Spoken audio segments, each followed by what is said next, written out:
Jadi acara webinar pada kesempatan hari ini akan segera kita mulai. Dimohonkan untuk Bapak Ibu peserta selama pembukaan untuk membuka videonya.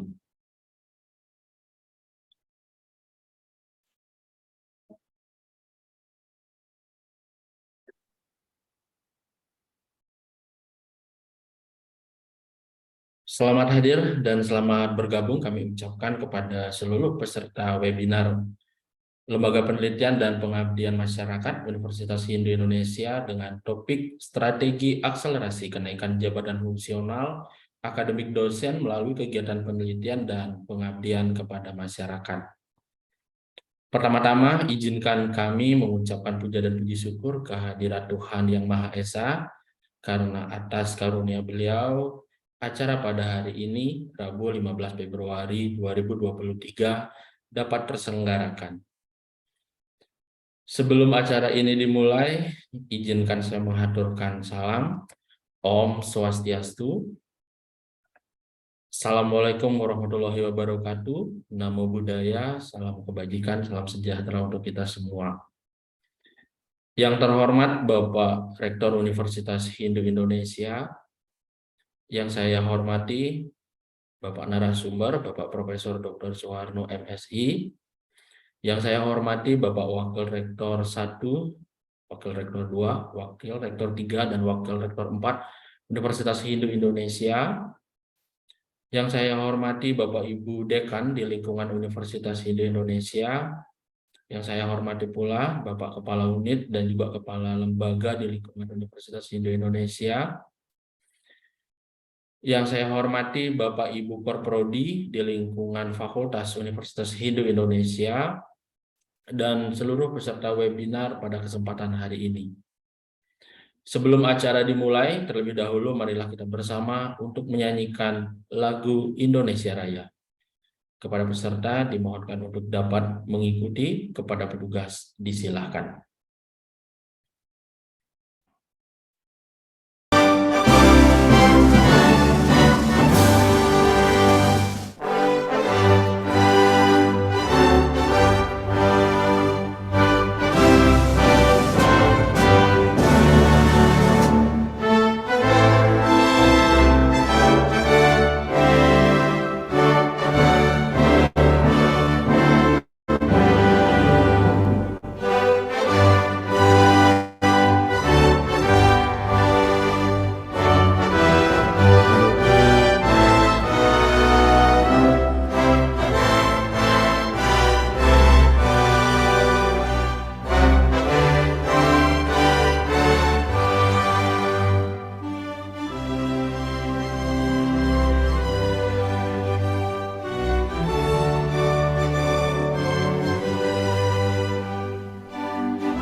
Terima kasih. Untuk berjalannya acara ini dengan baik, marilah kita bersama-sama menundukkan kepala sejenak untuk berdoa sesuai dengan kepercayaan dan keyakinan masing-masing. Berdoa dimulai.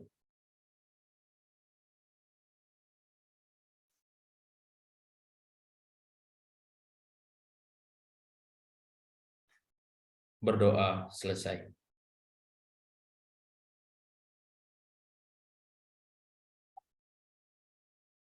Sambutan oleh Bapak Rektor Universitas Hindu Indonesia dan sekaligus membuka acara pada kesempatan hari ini. Kepada Bapak Rektor, disilahkan. Om Swastiastu. Assalamualaikum warahmatullahi wabarakatuh. Salam sejahtera buat kita semua. Pertama-tama tentu mari kita bersama-sama memanjatkan puja dan puji syukur kehadapan Tuhan Yang Maha Esa, karena pada hari ini kita dapat melaksanakan satu kegiatan yang cukup penting bagi kami di Universitas Hindu Indonesia, yaitu webinar terkait dengan strategi akselerasi kenaikan jabatan fungsional atau akademik dosen melalui kegiatan penelitian dan pengabdian kepada masyarakat. Jadi tentu untuk dosen dan staf pengajar di Universitas Hindu Indonesia ini sangat penting. Kalau saya amati kondisi tenaga akademik kita yang ada di Universitas Hindu Indonesia, dari masa kerja kemudian jabatan akademik masih terdapat kesenjangan yang cukup tinggi. Ini artinya memang perlu dilakukan akselerasi untuk bagaimana mempercepat proses kenaikan jabatan fungsional maupun akademik dosen. Oleh karena itu tentu pada kesempatan ini pertama saya sampaikan terima kasih banyak ini kepada Bapak Profesor Dr. Suwarno MSI yang sudah menyempatkan waktu beliau untuk berbagi kepada kami Universitas Hindu Indonesia untuk berbagi beberapa pengalaman beliau, terutama dalam meningkatkan kualitas dan kuantitas riset yang ada di perguruan tinggi, tentu yang ditunjukkan dengan output riset maupun pengabdian kepada masyarakat yang beliau nanti bisa sharing kepada kami di Universitas Hindu Indonesia. Kemudian yang kedua saya sampaikan terima kasih kepada Ibu Made Novia Indriani selaku Ketua LPPM Universitas Hindu Indonesia yang telah menginisiasi kemudian memprakarsai acara ini, sehingga tentu apa yang kita laksanakan hari ini mempunyai dampak yang signifikan, dan tentunya setelah acara webinar ini beberapa usulan-usulan baru paling tidak bisa kita ajukan terkait dengan kenaikan jabatan fungsional atau akademik dosen. Dan tentu yang paling penting saya selaku pimpinan perguruan tinggi yaitu pimpinan Universitas Hindu Indonesia ingin menyampaikan bahwa pelaksanaan penelitian dan pengabdian kepada masyarakat bukan tujuan utamanya untuk kenaikan jabatan fungsional.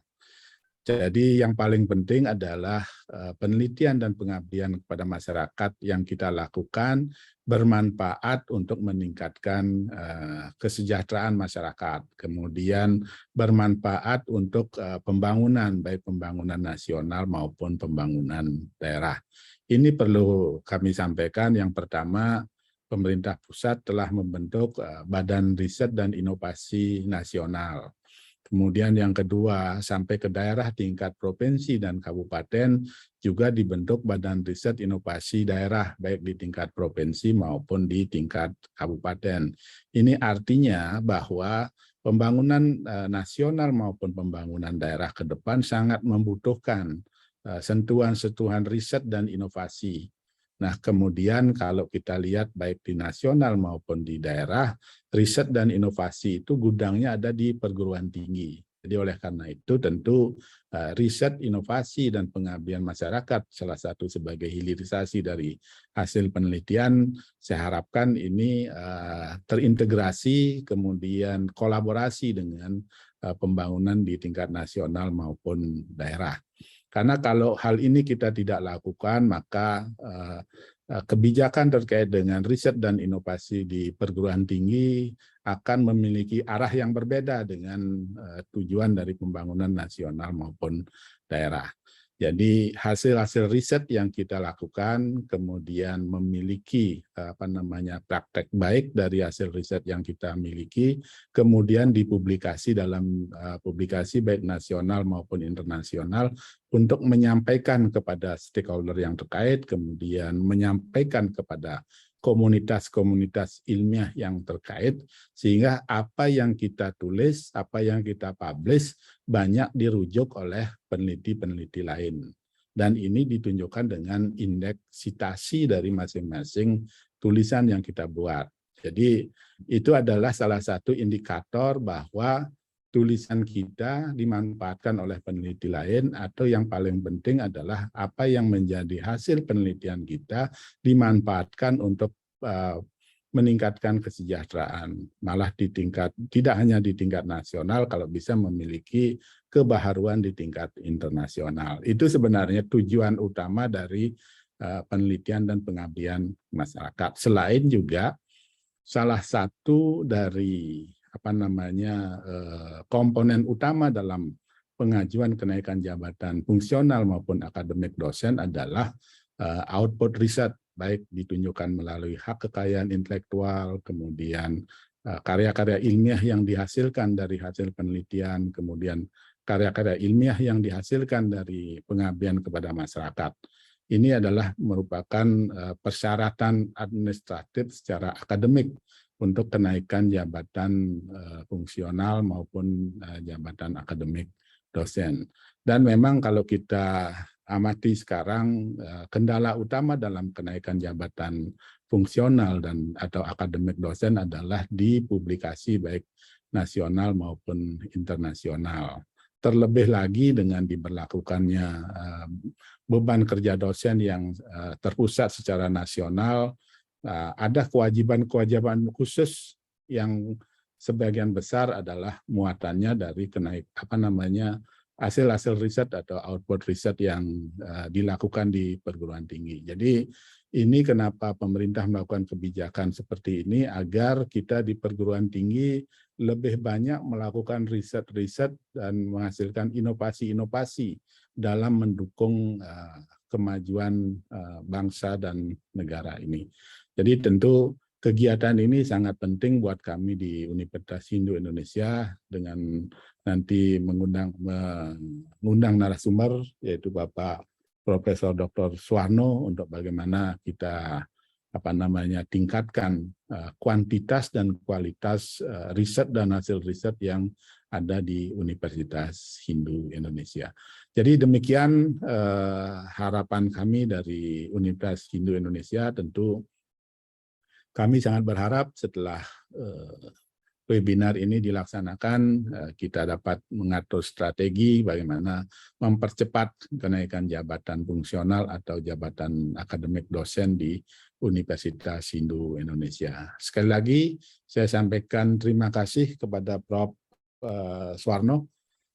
Mohon waktunya, Prof. Maka kami, teman-teman kami bisa dibimbing bagaimana strategi yang telah dilakukan di Universitas Muhammadiyah Surakarta.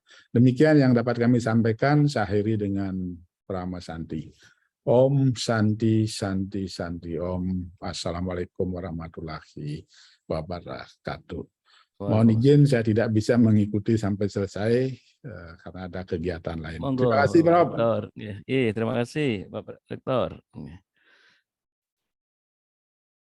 Waktu saya serahkan ke moderator. Terima kasih kepada Bapak Rektor yang telah memberikan sambutan pada kesempatan hari ini. Dan langsung saja kita masuki acara inti, yaitu webinar strategi akselerasi kenaikan jabatan fungsional akademik dosen melalui kegiatan penelitian dan juga pengabdian kepada masyarakat. Adapun yang menjadi moderator pada kesempatan hari ini, langsung saja kita panggil Ibu Dr. Made Novia Indriani, STMT. Beliau juga merupakan Kepala Lembaga Penelitian dan juga Pengabdian kepada Masyarakat Universitas Hindu Indonesia. Kepada Ibu Dr. Made Novia Indriani, disilakan untuk memandu acara selanjutnya. Baik, terima kasih atas waktunya MC Pak Agus Riyadi. dan juga selaku Kepala Divisi Pengabdian kepada Masyarakat Universitas Hindu Indonesia. Om Swastiastu, Assalamualaikum warahmatullahi wabarakatuh. Shalom, Namo Buddhaya, salam sejahtera bagi kita semua. Selamat pagi dan semoga semua selalu dalam keadaan sehat. Tentunya yang pertama, puji syukur kehadapan Ide Sang Yang Widi Wase, Tuhan Yang Maha Esa, karena hari ini kami dapat menyelenggarakan satu kegiatan webinar terkait mengenai strategi akselerasi kenaikan jabatan fungsional dosen melalui kegiatan penelitian dan pengabdian kepada masyarakat. Jadi sebelumnya, ini yang menjadi narasumber ini adalah Prof. Suwarno. Jadi di mana Prof. Suwarno ini Kepala LPPM Universitas Muhammadiyah Purwokerto, yang mungkin akhir Januari lalu kita sempat bertemu ya Prof, untuk berdiskusi terkait dengan kegiatan penelitian dan pengabdian di LPPM, di UMP, dan juga di Universitas Hindu Indonesia. Kemudian yang kedua terkait dengan topik webinar hari ini, yaitu strategi akselerasi kenaikan jabatan fungsional dosen melalui kegiatan penelitian dan pengabdian kepada masyarakat. Karena memang yang menjadi tugas pokok dari seorang dosen itu adalah menjalankan tridharma perguruan tinggi, di mana 2 dari 3 kewajiban itu yaitu penelitian dan pengabdian kepada masyarakat, memang di lembaga penelitian dan pengabdian kepada masyarakat yang membantu mengkoordinir kegiatan tersebut di tingkat universitas. Nah, kemudian seperti apa yang disampaikan oleh Bapak Rektor, Prof. Damliase, jadi betul, jadi kegiatan penelitian dan pengabdian, jadi bukan semata-mata untuk kenaikan jabatan fungsional, namun juga di mana hasil risetnya itu juga dapat dimanfaatkan oleh masyarakat luas. Seperti itu, Prof. Nah, diharapkan jadi webinar ini khususnya bagi Bapak Ibu dosen di Universitas Hindu Indonesia dapat memberikan informasi dan juga memotivasi jadi Bapak Ibu dosen sehingga memiliki gambaran terkait dengan tips langkah-langkah apa yang dilakukan, yang dikumpulkan begitu terkait dengan kegiatan penelitian dan pengabdian ke masyarakat, tentunya untuk kenaikan jabatan fungsional dan jabatan akademik dosen. Karena itu juga mempengaruhi tugas, kewajiban, kemudian hak wewenang, dan juga profesionalitas dosen yang bersangkutan. Dan juga nanti tentunya ini akan meningkatkan juga nilai akreditasi institusi. Seperti itu ya Prof. Ya. Jadi sebelum diawali materi oleh Prof. Suwarno, dipaparkan materi, jadi Prof. Suwarno ini merupakan dosen di Universitas Muhammadiyah Purwokerto, di mana beliau menyelesaikan studi S1 di UMS, S2 dan S3-nya di UGM. Ya, S3 sudah lulus tahun 2014 ya Prof. Ya. Oke. Dan kemudian baru di tahun 2022 kemarin sudah jabatan fungsionalnya di guru besar. Seperti itu Prof. Jadi kemudian pengalaman beliau dalam penelitian dan pengabdian memang di-concern di geografi, terutama terkait dengan mitigasi bencana alam, ya, dan juga terkait dengan analisis mengenai lingkungan seperti itu, ya Prof. Ya. Jadi puluhan artikel yang sudah Prof. Suwarno hasilkan dan juga beberapa buku yang mungkin tidak bisa saya baca satu persatu. Ya, jadi nanti di berikutnya adalah sesi pemaparan materi oleh Prof. Suwarno itu dengan waktu kurang lebih 60 menit.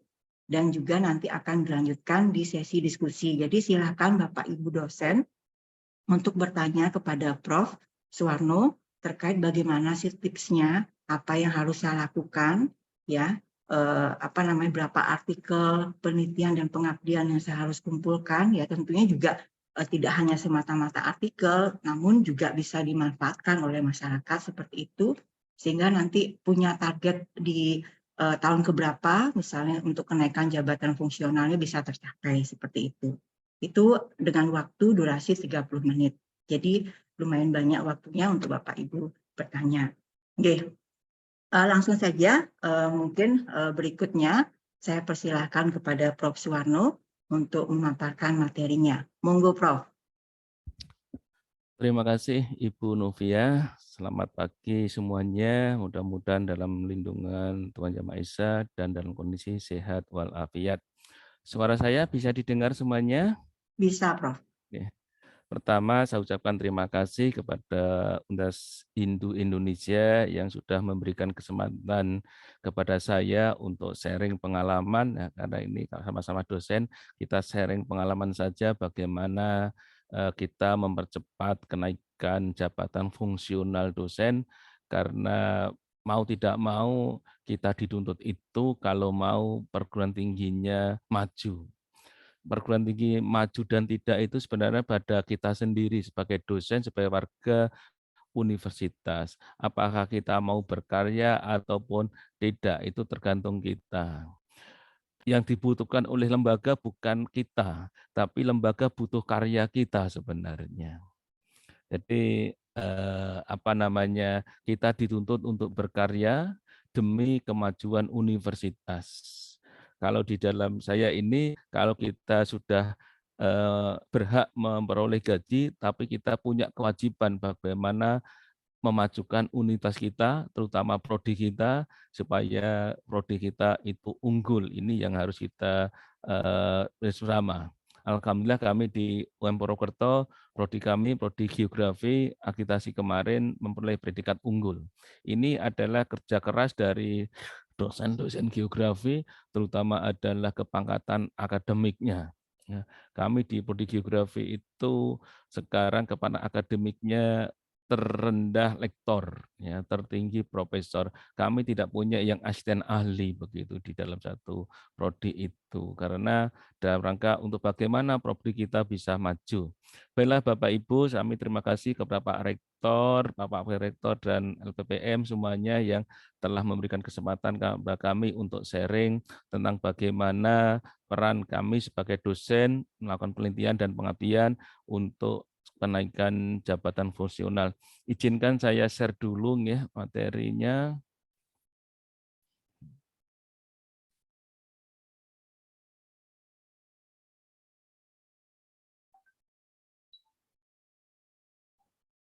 Sudah terlihat ya Bapak Ibu?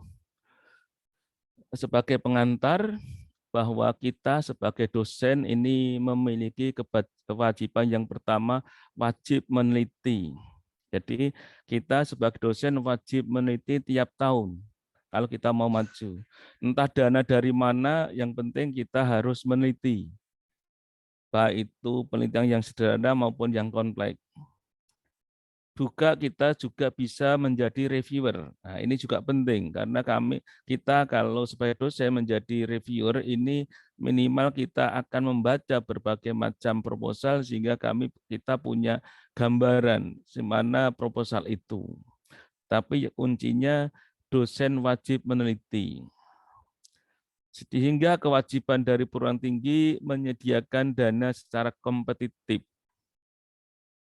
Kenapa secara kompetitif? Ya, harus ada persaingan ini untuk menjaga kualitas dari penelitian.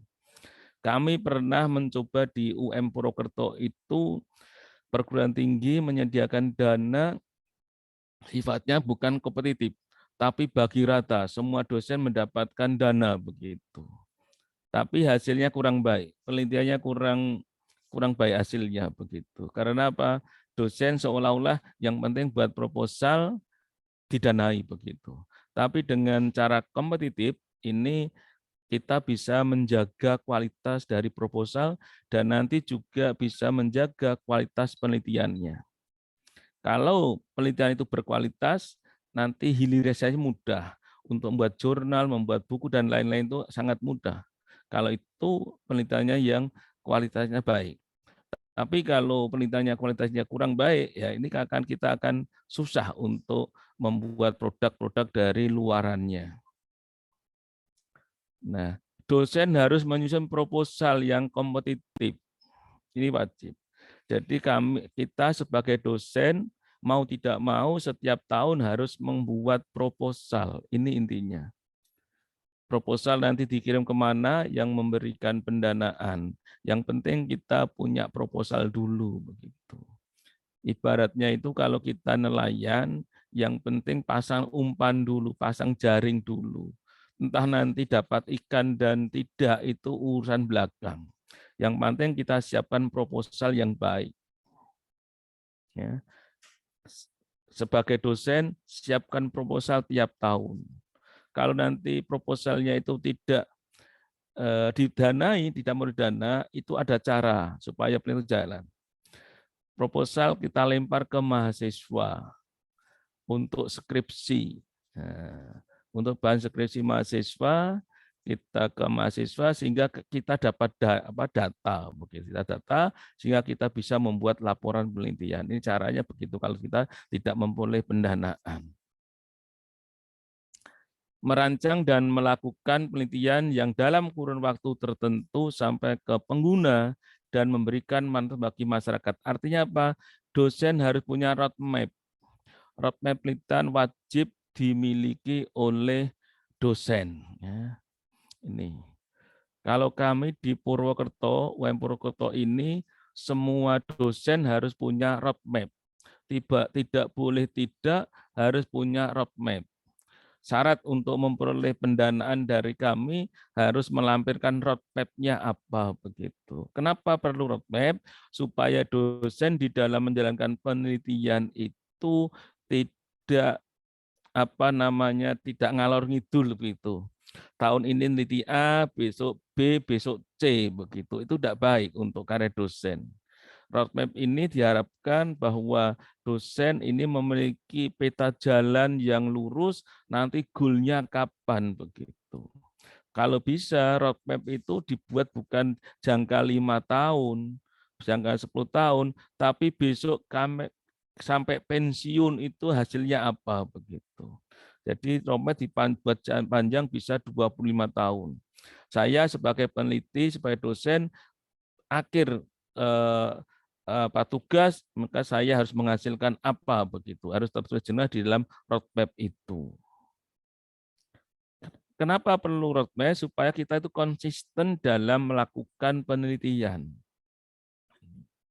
Saya membuat roadmap sampai panjang dan sejak tahun 2003, sejak saya lulus S3, S2, sampai sekarang saya konsisten dalam penelitian itu tentang longsor, ya, baik itu mitigasinya, terus bagaimana pencegahan, bagaimana ke depan, itu konfliknya kata kuncinya adalah longsor. Maka Bapak Ibu semuanya, kita harus punya kata kunci di dalam karya dosen ini. Kata kuncinya kita apa begitu. Ini keyword itu penting. Nah, jadi kata kunci penting untuk dimiliki oleh seorang dosen. Kalau saya kata kuncinya longsor, sudah itu saja. Sehingga setiap karya tulis saya itu harus ada namanya kata longsor itu. Itu sebagai konsistensi saya sebagai peneliti. Bapak Ibu juga begitu, sebagai konsistensi dalam melaksanakan penelitian perlu kata kunci. Jangan sampai penelitian kita itu tidak sejalur. Kalau masih asisten ahli nggak apa-apa, ya, karena masih dalam rangka mencari. Asisten ahli itu dalam rangka mencari jati diri kita sebagai dosen.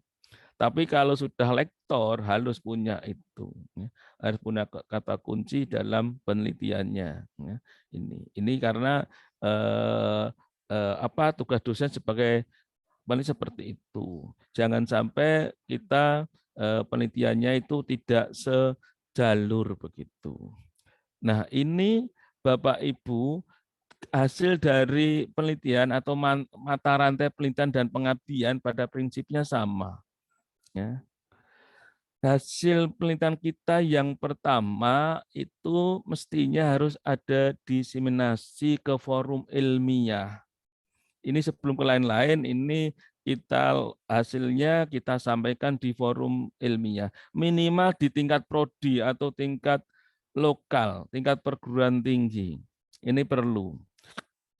Kami juga di UM Purwokerto itu di akhir periode penelitian pasti saya selenggarakan forum ilmiah semua peneliti menyampaikan hasil penelitiannya. Ini. Nah, kalau sudah disampaikan di forum ilmiah, selanjutnya kita publikasikan. Ya. Kita publikasikan baik di jurnal ataupun di proceeding. Tapi Bapak Ibu, jangan sampai satu penelitian, satu publikasi. Ini kita rugi begitu. Satu jurnal penelitian kalau bisa lebih dari 4 publikasi atau 4 luaran begitu. Nah, dari hasil publikasi yang kita publikasikan baik jurnal maupun proceeding, nanti kita buat buku referensi. Jadi jangan buat buku dulu, tapi dipublikasikan dulu di jurnal atau proceeding, langkah selanjutnya baru disusun buku. Atau paten, hak cipta bisa. Toh Bapak Ibu di dalam penelitian itu pastikan ada membuat misalkan membuat pamflet ya, itu bisa dihak ciptakan. Di situ ada gambar, ada metode, itu bisa dibuat hak cipta, itu bermanfaat begitu. Nah, begitu sudah dibukukan, lanjutnya bisa digunakan untuk pendidikan atau pengabdian kepada masyarakat. Pendidikan adalah dibuat buku ajar atau buku teks atau diktat ini. Artinya apa? Minimal Bapak Ibu sekali melakukan penelitian bisa menghasilkan 4 luaran, ya 4 luaran, dan itu berguna sekali untuk jabatan fungsional. Gitu. Sehingga kami di UMP itu kalau dari yang belum punya jabatan fungsional untuk ke asisten ahli itu hanya saya beri kesempatan 2 kali pendanaan penelitian. Itu harus dapat begitu. Untuk jadi asisten ahli ke lektor 2 tahun penelitian harus naik ke lektor begitu. Dan lektor ke lektor kepala ini kita beri pendana sekitar 4 tahun begitu. Setelah dari lektor kepala ke profesor, kami berikan pendanaan khusus 4 tahun. Ya, kami punya target pendanaan khusus 4 tahun dan lektor kepala, yang lektor kepala 400 harus bisa maju ke guru besar. Ini saya buktikan sendiri, saya lektor kepala di tahun 2010 waktu masih studi, terus saya lulus studi S3 tahun 2014. Dari tahun 2014 saya memperoleh pendanaan penelitian khusus dari UMP dan Dikti. Terutama dari UMP dapat 4 kali. Akhirnya dari lektor kepala 400 bisa mencapai guru besar dalam waktu relatif ya sekitar pengumpulan 6 tahun begitu. Ini kalau harus kita hitung betul. Bapak Ibu kalau publikasi jangan berfokus pada proceeding dan jurnal nasional, karena untuk Javung itu ada batasannya begitu. Jadi untuk proceeding dan jurnal nasional yang belum teregistrasi itu hanya maksimum 25% di dalam dari yang dibutuhkan di pendidikan. Banyak terjebak tiap semester buat proceeding sehingga di dalam pengajuan kebanyakan sehingga dipotong, akhirnya jadi kurang begitu. Sehingga di dalam luaran penelitian untuk Javung itu memang harus betul-betul ada strategi. Jangan banyak di proceeding dan jurnal nasional. Yang tidak ada batasannya adalah di jurnal internasional dan buku. Ini tidak ada batasan, berapapun boleh di situ. Yang ada batasannya di proceeding dan jurnal. Kalau proceedingnya internasional boleh. Proceeding internasional terindeks itu boleh, tidak ada batasan juga. Inilah mata rantai penelitian dan pengabdian. Ini seperti itu Bapak Ibu. Nah, tadi diseminasi ke forum ilmiah. Ini contohnya apa? Bahwa kalau kita sampaikan di forum internasional, ini kita memperoleh angka kredit 5, Bapak Ibu, maksimum 5, tapi nanti tergantung reviewernya begitu. Tapi biasanya nggak nyampe 5 kalau hitungan ini, bisa hanya 3. Untuk nasional ini 3, lokal berupa orasi ilmiah tingkat perguruan tinggi 5, batasannya 2 kali per semester. Ini nanti bisa dimasukkan, bisa dipeneliti, juga bisa di kum penunjang. Nah, kalau kum penunjang itu maksimum 10%, ya, maksimum, tidak ada minimumnya. Jadi kalau butuhnya 400, ya kita maksimum di kum penunjang 40 ini. Ini sangat mudah untuk dicari untuk kum penunjang ini. Bapak Ibu pasti lebih dari 40 di dalam waktu 4 tahun misalkan ini. Yang jadi permasalahan biasanya adalah di bagian peneliti yang C, bagian C itu banyak hambatan, lebih-lebih sekarang ini ya untuk profesor harus ada jurnal internasional dengan SJR-nya minimum 0,15. Jadi Bapak Ibu untuk persiapan lektor kepala maupun ke profesor tidak usah menghiraukan jurnal itu impact faktornya berapa, Ki berapa. Tapi yang terpenting adalah SJR-nya itu yang terpenting. Lihat setiap jurnal SJR-nya berapa. Q4 nggak apa-apa kalau SJR-nya lebih dari 0,15, itu sudah boleh begitu. Tidak harus Q1. Ini yang terpenting kalau Bapak Ibu mau publikasi di jurnal, lihat SJR-nya. Ya, SJR-nya berapa? Kalau untuk profesor 0,15, kalau untuk lektor kepala yang penting ada SJR-nya begitu. Berapapun nilainya boleh begitu. Ya. Nah, ini untuk publikasi di jurnal atau proceeding, Bapak Ibu bisa memilih nanti jurnal apa. Artinya apa? Untuk proceeding tadi, itu kalau kita penelitiannya itu ada beberapa variabel, untuk di jurnal apa ditulis di proceeding, jangan semua variabel ditulis. Beri satu variabel saja yang ditulis begitu. Karena proceeding itu satu variabel pun boleh di dalam artikelnya itu. Kalau kita semua ditulis di proceeding, ini nanti kita akan rugi begitu. Nah, untuk jurnal internasional ini yang sudah berdampak, berimpact itu bisa 40. Yang jurnal internasional biasa 30 angka kreditnya. Ada yang hanya sebatas jurnal internasional itu 20. Nanti panjenengan bisa lihat di buku panduan penentu angka kredit ya ini. Jurnal nasional teragitasi ini 25 itu yang Sinta 1 2, 20 itu yang Sinta 3 atau 4, 15 ini juga Sinta 4 kalau nggak salah, kalau yang Sinta 56 itu sama dengan jurnal literasi 10. Nah, monggo saya tidak perlu hafal. Ini cara memilihnya kita akan memuat di mana. Nah, kalau masih untuk coba-coba bisa di proceeding internasional yang terindeks. Misalkan Simagor maupun Scopus, ini nilainya bisa 30 dan 25 ini. Kalau proceeding internasional 25, proceeding nasional 10, poster. Nah, ini Bapak Ibu, poster saja kalau itu internasional ada nilai 10.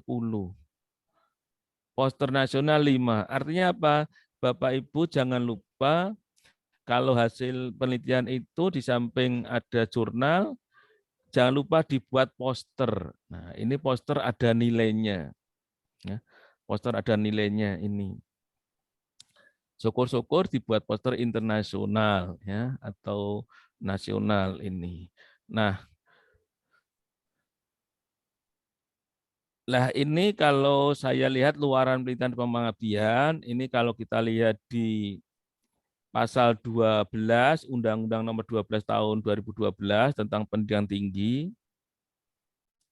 Di situ dengan tegas menyebutkan bahwa dosen secara perorangan atau kelompok wajib menulis buku ajar atau buku teks yang diterbitkan oleh perguruan tinggi dan atau publikasi ilmiah sebagai salah satu sumber belajar. Ini Bapak Ibu jelas. Menulis buku ajar atau buku teks. Ini kewajiban kita sebagai dosen. Bahannya dari mana? Dari penelitian ataupun dari pengabdian masyarakat, bisa kita tulis sebagai buku ajar, buku teks. Kalau buku ajar dan buku teks, ini masuknya adalah di KUM B, di KUM Pendidikan, nilai maksimumnya adalah 20, Bapak Ibu. Ini bisa. Lebih-lebih nanti tidak sekedar buku aja yang kita tulis. Kita tulis yang buku lain, misalkan buku referensi atau monografi, atau bahkan bisa book chapter. Ini bisa ditulis dari hasil penelitian. Nah, urutannya, urutan di dalam penyajiannya, pertama setelah kita melakukan penelitian, sajikan dalam forum ilmiah, setelah itu kita sajikan di dalam jurnal internasional ataupun nasional, terus baru dibuat buku. Setelah dibuat buku, nanti selanjutnya adalah hak cipta atau paten begitu. Jangan dibalik, jangan dibuat buku dulu baru jurnal. Tapi yang paling pakai jurnal dulu baru buku. Nah, artinya apa? Nanti di dalam buku panjenengan yang berbuku itu adalah sumbernya, sumber kepustakaannya salah satunya adalah artikel panjenengan di jurnal sebagai sumber pustakanya begitu. Ini. Nah, tadi buku ada macam-macam ya. Jadi dari buku yang untuk KUM B pendidikan ini adalah diktat dan buku ajar atau teks ini adalah masuk di KUM pendidikan. Ya, diktat ini 5 per semester, ya 1 per semester. Buku ajar atau teks ini poinnya 20, 1 buku per tahun. Nah, untuk yang di KUM C penelitian, ini kita bisa buat buku referensi, ini nilainya 40, 1 buku per tahun. Monograf ini nilainya 20, 1 buku per tahun. Book chapter internasional 15, 1 buku per tahun. Book chapter nasional 10 poin, 1 buku per tahun. Artinya apa di sini? Bapak Ibu kalau mau membuat buku yang referensi jangan membuat lebih dari 1 per tahun. Nanti satunya enggak dipakai, ya, mubazir begitu. Monograf juga membuat 1 saja. Artinya setahun sebenarnya Bapak Ibu bisa membuat 1 buku referensi, 1 buku monograf, 1 buku book chapter, 1-2 diktat, dan 1 buku ajar. Itu dalam 1 tahunnya. Sudah berapa nilainya? 1 referensi 40, monograf 20, 60, book chapter internasional 15, 75, diktat 2, 10, sudah 75, buku ajar 1, 95 Bapak Ibu. Dari 1 tahun menyusun buku saja sudah bisa mengumpulkan angka kredit 95 poin. Ini. Kalau dari lektor kepala 400 untuk ke profesor 850 itu di penelitian minimal harus punya 180 itu minimal. Tadi sudah dapat 95. 2 tahun beres Bapak Ibu kalau kita rutin menulis lengkap ini dari buku saja cukup. Tapi tidak begitu, tapi yang lain harus ada juga begitu. Artinya dari start buku saja sudah 95 per tahun. Belum nanti nulis di jurnal internasional 40 atau 30. Sebenarnya nggak susah Bapak Ibu untuk bagaimana kita menaikkan jafung kita asal kita punya strategi bagaimana kita harus menulisnya itu. Dahulu mana dan sebagainya. Ini bisa. Ini maksimum nilai Bapak Ibu. Tapi kenyataannya itu di penilaian review itu hanya dinilai maksimum 65 biasanya begitu. 65%-nya begitu. Kalau 95 ya paling paling diakui 60 gitu. Tapi enggak apa-apa. Saya kemarin ngajukan 360 hanya diakui 185 dari 360 begitu. Ini nggak apa-apa, tapi kan kita hitungan kasarnya itu sudah bisa begitu. Dari buku saja, ini semuanya hasil penelitian Bapak Ibu. Ya, nanti bagaimana bedanya antara referensi, monograf, dan book chapter saya berikan di bawah ini. Jadi kita harus paham apa yang dimaksud dengan buku referensi, apa yang dengan buku ajar, karena itu memiliki ciri sendiri-sendiri begitu. Dan ini semuanya adalah luaran dari penelitian. Karena syaratnya di buku panduan angka kredit itu semua buku ini merupakan luaran dari penelitian. Karena di situ ya harus ada metodologi. Boleh dari pemikiran yang orisinal. Nah, tapi kalau pemikiran yang orisinal kan agak susah begitu. Ini buku ajar atau buku teks. Ini pegangan untuk suatu mata kuliah yang ditulis dan disusun oleh pakar di bidang terkait dan memenuhi kaidah buku teks setelah diterbitkan secara resmi dan disebarluaskan. Nah, di sini gimana untuk buku teks? Hasil penelitian kita itu hanya masuk di dalam satu subbab atau bab saja, bagian dari itu. Enggak mungkin hasil penelitian itu bisa digunakan untuk memberi kuliah 1 semester, enggak mungkin. Ya, jadi hanya bagian dari materi di dalam perkuliahan itu. Bisa dimasukkan ke dalam satu bab atau subbab begitu. Misalkan saya di UMP ini saya memberi mata kuliah geomorfologi umum. Sehingga hasil penelitian saya di dalam longsor itu hanya masuk di subbab tentang proses geomorfologi saja begitu. Ya, dengan pada bagian proses geomorfologi itu saya masukkan hasil penelitian saya begitu. Itu yang dimaksud dengan buku ajar atau teks. Jadi tidak mungkin hasil penelitian kita itu semuanya masuk di dalam satu buku hanya isi penelitian saja, tapi hanya bagian dari isi materi dari mata kuliah itu. Itu dinamakan buku ajar atau buku teks ya, yang nilainya 20 tadi. Nah, buku referensi ini suatu tulisan ilmiah dalam bentuk buku yang substansinya pembahasannya fokus pada satu bidang ilmu. Buku teks membahas topik yang cukup luas, satu bidang ilmu, urutan materi dan struktur buku tentu disusun berdasarkan logika bidang ilmu atau context oriented, diterbitkan secara resmi oleh dan dipasarkan. Nah, ini kalau buku referensi ini buku yang membahas satu bidang.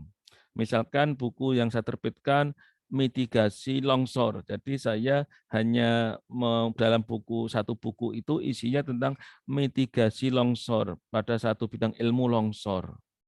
Tapi dibahas secara luas begitu, luas dan dipasarkan. Ya, nanti di dalam angka kredit itu dipasarkan atau tidak, itu ditanyakan. Termasuk buku ini adalah kewajiban profesor, itu akan dicek buku itu dipasarkan atau tidak begitu. Kalau tadi buku teks tadi tidak perlu dipasarkan, digunakan di kalangan sendiri itu enggak masalah begitu. Nah, ini adalah buku referensi. Ini bisa ditulis dari penelitian Bapak Ibu. Misalnya gini, Bapak Ibu meneliti tentang satu bidang kajian A, misalkan Bapak Ibu meneliti beberapa tahun, ya dari 2 atau 3 tahun, hasil laporan yang penelitian satu bidang itu, terus Bapak Ibu susun menjadi buku referensi, itu boleh di situ. Ya.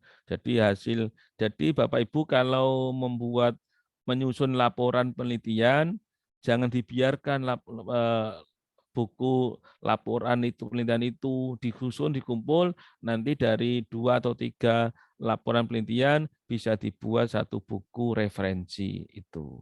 Tapi satu bidang kajian yang sama dan luas. Berbeda dengan monograf. Nah, kalau monograf ini tulisan ilmiah dalam bentuk buku ber-ISBN atau ber-ISN yang substansinya pembahasannya hanya pada satu topik atau hal dalam suatu bidang ilmu kompetensi penulis. Misalkan tadi kompetensi saya itu geomorfologi. Terus saya membuat monograf tentang buku yang tadi yang referensi tentang longsor itu luas. Terus monografnya apa? Hanya bicara tentang risiko longsor saja. Bicara tentang kapasitas masyarakat saja begitu.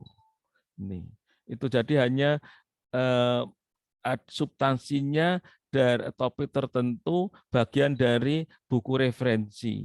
Ini inti untuk membuat monograf lebih sederhana begitu. Satu penelitian bisa dibuat satu monograf. Tapi untuk dinilai sebagai javung itu harus halamannya minimal 60 halaman Bapak Ibu. Jadi untuk menulis buku referensi, buku teks, buku monograf itu tebal buku minimal 60 halaman. Membuat 60 halaman tidak susah Bapak Ibu, tidak sulit begitu. Kalau ada strateginya.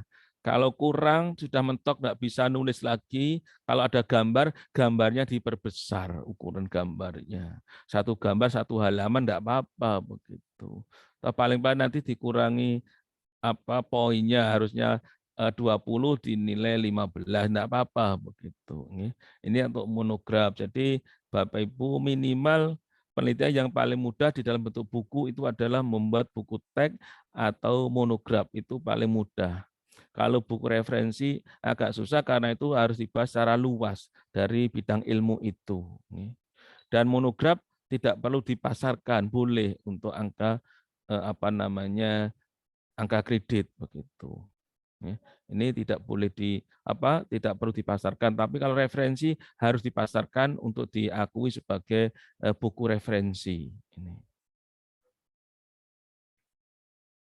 Nah, ini diktat ya. Diktat tadi nilainya 5 ya. Bahan ajar untuk suatu mata kuliah yang ditulis dan disusun oleh pengajar mata kuliah tersebut mengikuti kaidah tulisan ilmiah dan disebarluaskan kepada peserta kuliah. Nah, di diktat ini hampir seperti buku ajar atau buku teks. Hanya bagian dari materi mata kuliah di situ, hasil penelitian.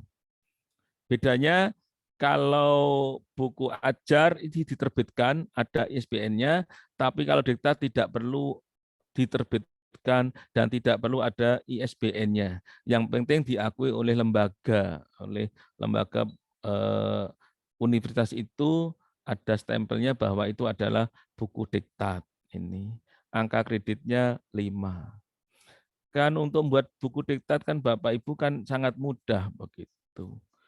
Ya, PowerPoint-nya 1 semester tinggal disusun, dikembangkan, tambahi dari format PPT, dibuat format Word, kan sudah jadi buku diktat.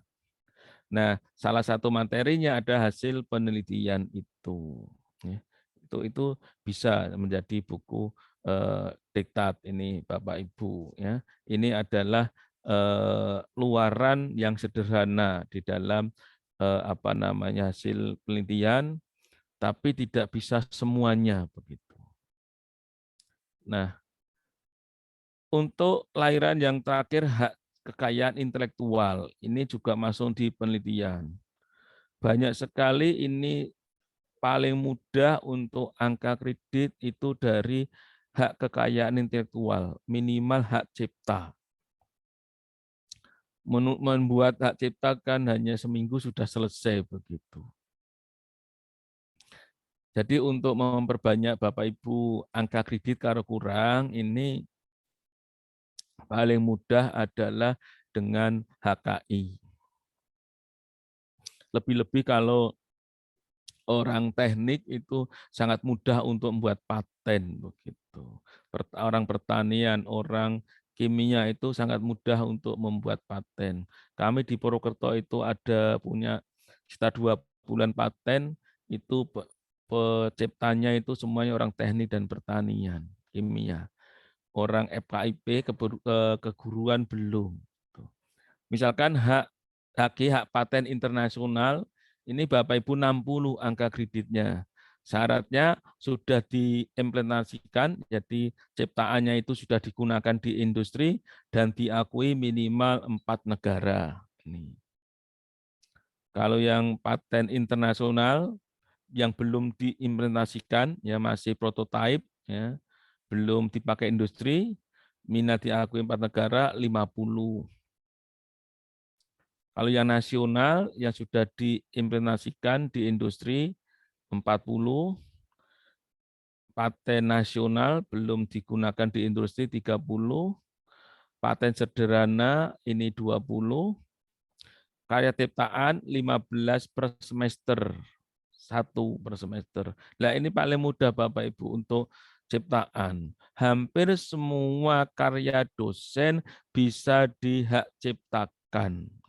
Hampir semuanya karya dosen bisa diciptakan, hak ciptakan di situ. 1 semester 1,5 sehingga 1 tahun bisa 2. 5 tahun 10. Apa saja yang bisa dihak ciptakan? Ini contoh, ini kalau Bapak Ibu produk HP saja, ini ada paten, ada desain, ada hak cipta, rahasia dagang. Ini saja, ini bisa. Sehingga Bapak Ibu kalau nanti di teknik menghasilkan barang ya bisa di masing-masing. Nah, ini apa namanya perbedaannya hak cipta, hak paten maupun hak merek. Ini apa namanya kalau hak cipta ini hak eksklusif pencipta untuk mempublikasikan, memproduksi dan memberi izin pemanfaatan suatu karya cipta. Ini jadi kita hanya menciptakan sesuatu ya, bisa dibuat hak cipta. Hampir semuanya karya dosen bisa diciptakan. Kalau dulu PPT kita kuliah itu bisa dihak ciptakan, tapi sekarang nampaknya sudah tidak dibolehkan kalau hanya sekedar PPT. Kalau apa namanya poster masih bisa. Ya. Poster tadi bisa dimasukkan di dalam angka kredit juga bisa diciptakan. Tapi di dalam aturan fungsional kalau sudah dimasukkan di dalam penelitian poster, tapi tidak boleh ada lagi hak cipta. Nah, hanya satu saja yang digunakan. Misalkan saya membuat buku saya sudah saya hak ciptakan, maka yang bisa dimasukkan di dalam Javung itu pilih salah satu. Apakah hak cipta atau bukunya begitu. Pilih yang nilainya lebih tinggi.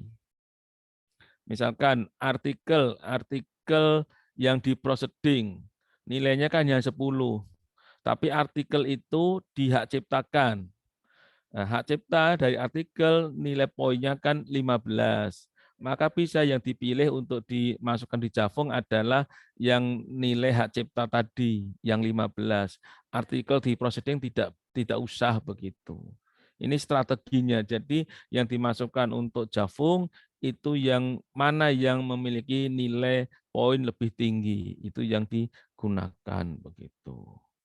Poster tadi, kalau poster nasional kan nilainya hanya 5, poster nilai 5. Tapi poster yang dia ciptakan, hak cipta dari poster itu nilainya 15.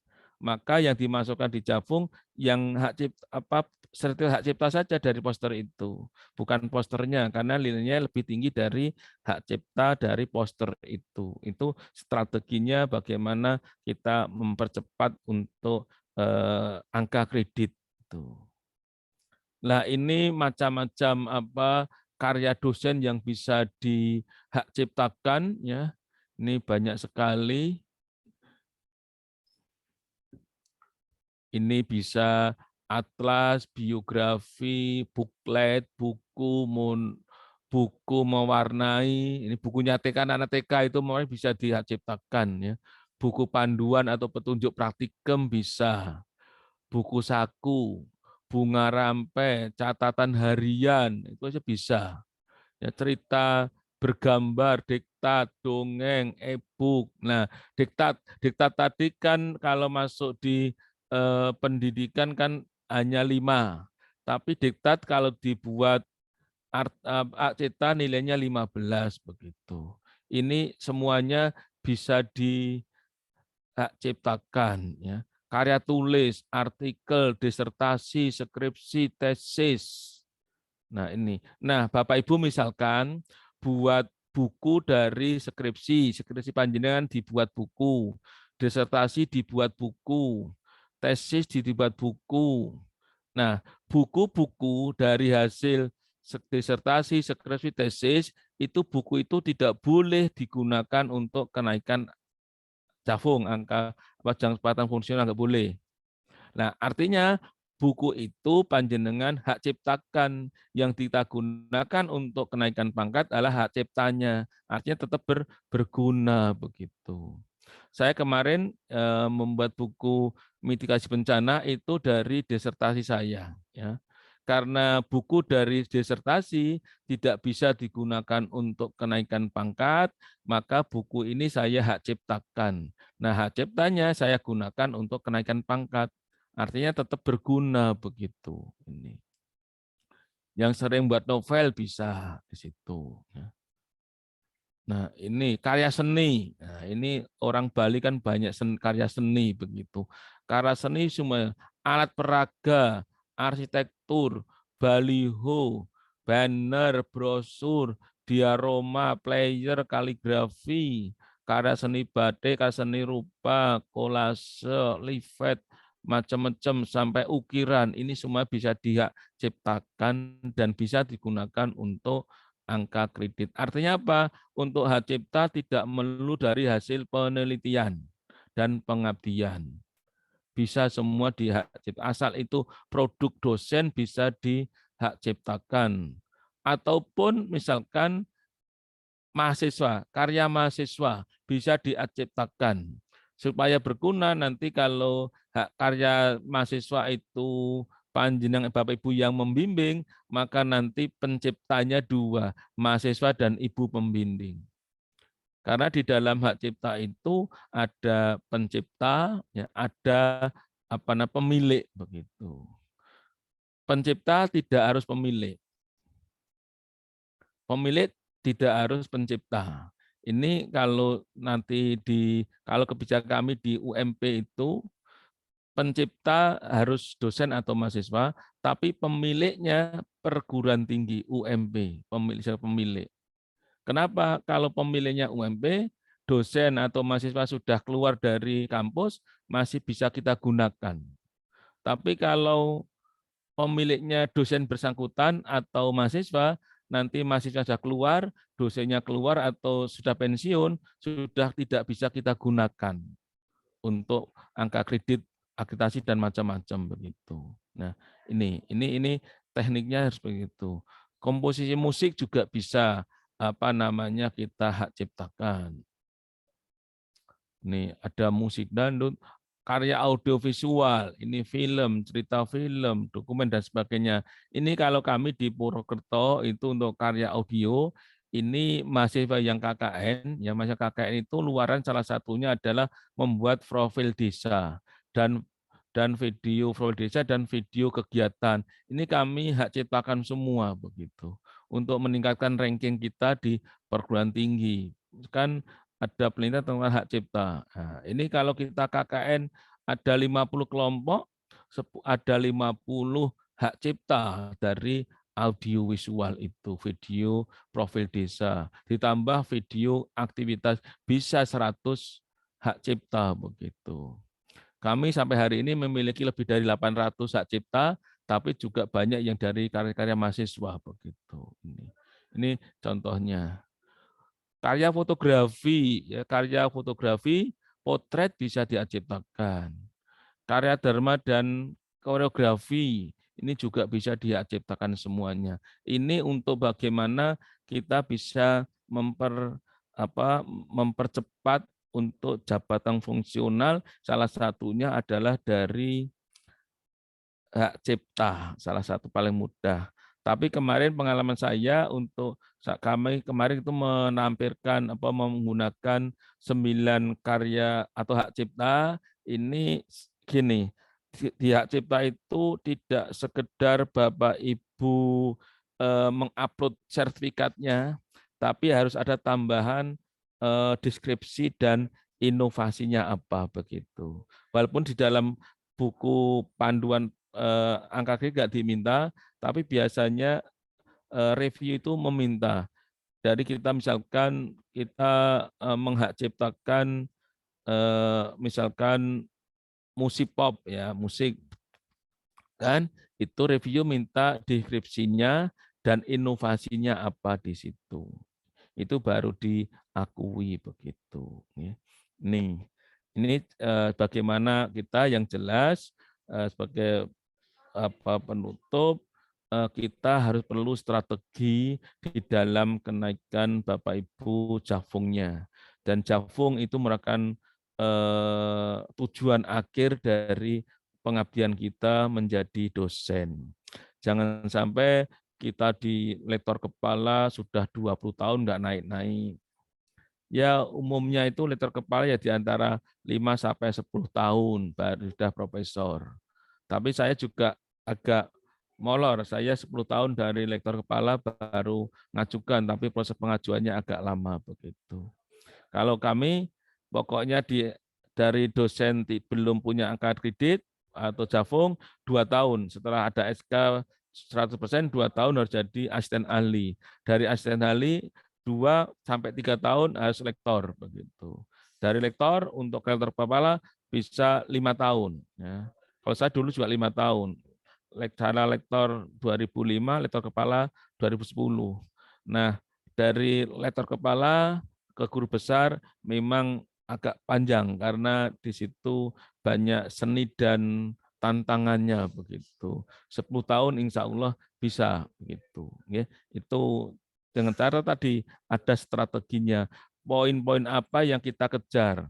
Tadi yang paling mudah hak cipta, yang kedua paling mudah buku, baru jurnal. Untuk menulis jurnal kan susah Bapak Ibu. Lebih-lebih jurnal internasional kan momoknya di situ begitu. Ya.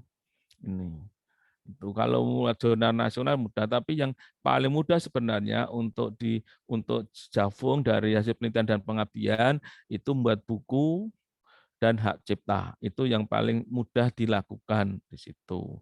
Lah bagaimana menyusun buku-buku itu ya mungkin lain kali bisa disengat bagiannya menulis buku referensi dan sebagainya. Kemarin saya membuat buku referensi ada 5, terus monograf 1, book chapter 1. Itu ada triknya tersendiri begitu. Tapi yang jelas Bapak Ibu untuk mempercepat jafung dari hasil penelitian yang paling mudah adalah membuat buku dan hak cipta. Kalau jurnal memang susah, menulis jurnal Sinta 1, 2 itu lebih susah daripada jurnal internasional Bapak Ibu. Biasanya karena jurnal Sinta itu kan terbatas begitu. Tuh. Jadi kalau untuk profesor kan syaratnya hanya satu Bapak Ibu. Yang penting punya jurnal internasional yang terindeks dengan SJR 0,15. Tidak harus banyak, ya, tidak harus satu saja sebagai syarat khusus. Yang lain bisa dari buku dan sebagainya. Tuh. Jadi tidak harus ngejar untuk profesor harus jurnal internasional harus sekian, itu enggak. Syaratnya hanya satu saja Bapak Ibu. Yang penting SJR-nya itu. Tidak harus 4, harus 3. Saya kemarin itu hanya punya 3 pun itu karena ada panisme. Saya hanya 1 sebenarnya, tapi 1 nggak diakui, harus nulis 1 kan begitu. Kalau yang pertama 1 diakui, saya hanya 1 saja begitu. Kenapa diakui? Tidak diakui.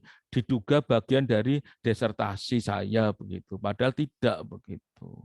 Akhirnya artinya apa? Hanya 1 yang yang diakui saya dari untuk profesor hanya 1 Bapak Ibu, enggak perlu 5, 1 saja, yang lain pakai yang strategi tadi, yang buku, hak cipta itu.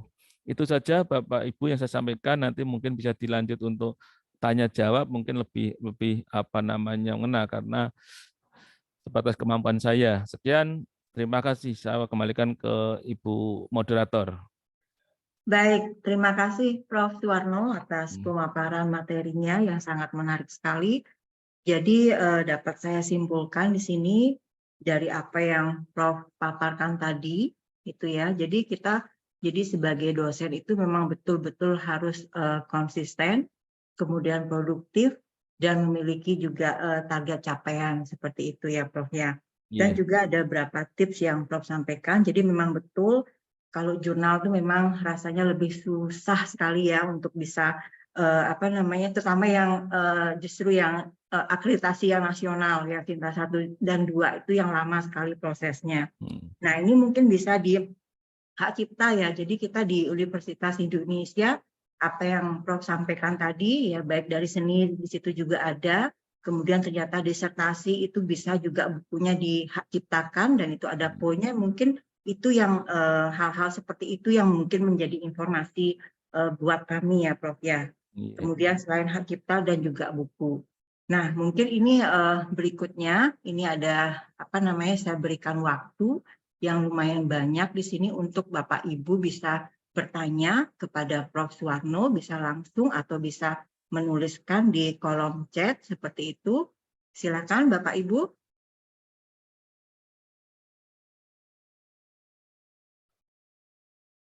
Baik, silakan Bapak Ibu yang ingin bertanya terkait dengan strategi untuk mengumpulkan poin ya untuk di daftar dupaknya. Silakan. Bisa langsung dibuka kameranya dan langsung ya silakan Bu Agung Mediastari, silakan untuk dibuka speakernya. Baik, terima kasih Bu Made atas kesempatannya. Terima kasih Pak Prof atas materinya yang luar biasa, yang memberikan pemahaman kepada kita di dalam hal untuk mengurus kenaikan untuk japungnya, gitu Pak Prof. Nah tadi disampaikan salah satunya bahwa satu karya tulis penelitian itu bisa dibuat menjadi minimal 4 tulisan, salah satunya jurnal, buku, pamflet, proseding ataupun poster, ini Pak Prof. Nah, dalam hal ini bagaimana kita strategi kita menulis yang tidak kelihatan seperti auto plagiat, Pak Prof. Kita menulisnya itu bisa diakui sebagai japung, namun demikian juga tidak dikategorikan sebagai auto plagiat. Itu yang pertama. Yang kedua, memang betul sekali dalam hal kita mengajukan japung mulai dari lektor ke lektor kepala, itu ada persyaratan salah satunya wajib Sinta 2. Sinta 2 itu betapa sulitnya untuk menembus, bahkan kita dalam hal ini 2 tahun pun belum tentu terrealisasi. Nah, tadi Pak Prof memberikan jalan, selain mengurus jurnal terakreditasi Sinta 2, kita juga bisa dengan hak cipta. Namun kami di sini, khususnya saya, yang bergerak di bidang pengobatan tradisional, kita mempunyai kearifan lokal pengobatan tradisional Lusade, kita mempunyai beberapa karya-karya Pak Prof. Nah, itu sudah pernah kami ajukan, baik membimbing mahasiswa maupun karya kami sendiri selaku dosen. Namun sampai saat ini belum ada jawabannya, Pak Prof, untuk hak cipta, mengajukan hak cipta daripada karya-karya, baik itu berupa ramuan, jamu, ataupun hasil-hasil karya produk kesehatan. 2 saja Pak Prof, terima kasih. Baik, mungkin ada penanya yang berikutnya sebelum nanti direspon oleh Prof sekalian. Atau satu Oke, saja karena dulu, sementara satu dulu, Bu. Ya, Biar jadi saya ada lupa, 2 pertanyaan dari Bu Agung Mediastari ini, Prof. Jadi beliau adalah dosen di Fakultas Ayurveda di Universitas Hindu Indonesia. Silakan, Prof. Terima kasih. Ibu media, jadi supaya kita tidak terkesan auto plagiat itu sebenarnya mudah. Kami misalkan Ibu meneliti tentang 2 variabel. Satu variabel ditulis di proceeding. Satu variabel ditulis di jurnal nasional saja. Terus yang gabungan dari 2 variabel itu ditulis di jurnal internasional. Nah, jurnal internasionalnya itu kan di dalam penelitian Ibu kan ada metode, kan lebih-lebih di apa namanya di dalam apa namanya herbal ada metodenya. Nah, metode itu dihak ciptakan. Jadi yang dihak ciptakan adalah metodenya begitu. Nanti hasilnya dari obat herbal itu dipatenkan malahan begitu. Itu bisa digunakan semua, Ibu. Jadi istilahnya dipedel-pedel dulu begitu. Jadi variabel ini untuk proceeding, variabel itu untuk jurnal nasional, gabungan itu, atau gini, di dalam penelitian kan ada tujuan penelitian. Misalkan kalau tujuannya itu 3, dari 3 tujuan itu bisa dibuat 3 artikel, bahkan 4. Masing-masing tujuan dibuat 1 artikel, itu enggak apa-apa begitu. Saya itu pernah meneliti tentang risiko longsor. Nah, risiko itu kan variabel ada kerawanan, ada bahaya, ada kapasitas. Sehingga saya menghasilkan 4 artikel. 1 artikel tentang kerawanan longsor, 1 artikel. Terus bahaya longsor, 1 artikel. Kapasitas masyarakat, 1 artikel. Artikel yang terakhir adalah apa namanya risiko longsor. Itu semuanya nanti yang terpenting ada sumbernya harus. Kalau kita menulis di tadi dari risiko, bahaya dan kapasitas, terus nanti ditulis risiko, nah nanti 3 artikel ini menjadi rujukan kita, harus ditulis rujukannya, itu tidak masuk auto plagiat, Ibu begitu. Caranya seperti itu. Nih, terus yang kedua tentang hak cipta, biasanya untuk hak cipta itu seminggu sekarang sudah jadi itu Bu, nggak ada pertanyaan macam-macam itu. Kalau dulu waktu COVID malah sehari selesai itu hak cipta. Kalau yang agak lama itu paten. Ya, paten sederhana dan paten itu memang agak lama begitu. Kita harus lebih komunikasi dengan Jakarta begitu untuk paten. Tapi untuk hak cipta enggak perlu nunggu lama, Bu. Akhir-akhir ini memang ini agak ada lama, bisa 2 minggu untuk pengurusan hak cipta. Tapi tidak ada hak cipta itu kan sebenarnya kita ngisi formulir dan sebagainya nanti tinggal turun, nggak lama Bu untuk hak cipta itu. Ini. Itu nggih Bu, itu jadi untuk auto plagiat insya Allah tidak terhindar itu asal kita cantumkan sumbernya. Tulisan yang baik itu sebenarnya kalau kita malah menyitir atau mengkutip dari tulisan kita sendiri itu malah baik sebenarnya. Jangan lupa kalau kita membuat proposal atau membuat artikel itu jangan lupa kita harus juga mengutip dari tulisan kita terdahulu. Itu lebih baik daripada mengutip yang milik orang lain. Dan untuk kita kan bisa untuk meningkatkan ini ya yang menyadur kita begitu. Itu saja Bu, terima kasih. Ya. Mungkin Baik, ada terima kasih Pak Prof.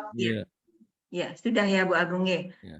Mungkin ada lagi Bapak Ibu dosen yang lain yang ingin Kardinal Bu Dia. Oh ya, silakan Bu Dia. Ya, terima kasih Prof. Iya. Ya, tadi izinkan saya menanyakan masalah roadmap penelitian itu, Prof. Iya.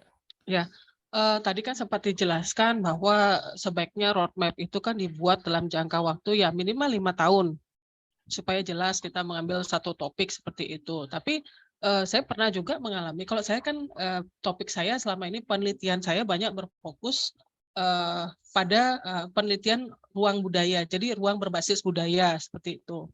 Nah, cuman dalam perjalanan kadang-kadang ada suatu gangguan juga, misalnya ada suatu isu yang harus masuk, dan itu di luar roadmap yang sudah kita buat seperti itu. Jadi kita semacam seperti tidak konsisten jadinya sebenarnya.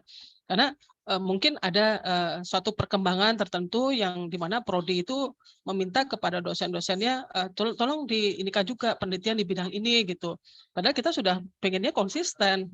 Seperti contoh misalnya kalau kebetulan saya ngambil topik disertasi saya kan tentang ruang berbasis budaya, tentang Karangbengang saat ini. Jadi saya memang inginnya dalam waktu 5 tahun ini ya saya fokus penelitian tentang Karangbengang ini dari perspektif A, perspektif B, perspektif C gitu. Tapi ternyata godaannya banyak juga. Wah, ada menarik lagi nih topiknya di luar yang ini. Dan itu menunjang di mata kuliah yang saya ajar gitu sebenarnya. Nah, sebenarnya kita bagaimana sih menjaga konsistensi dalam roadmap itu sebenarnya, Prof? Dan apakah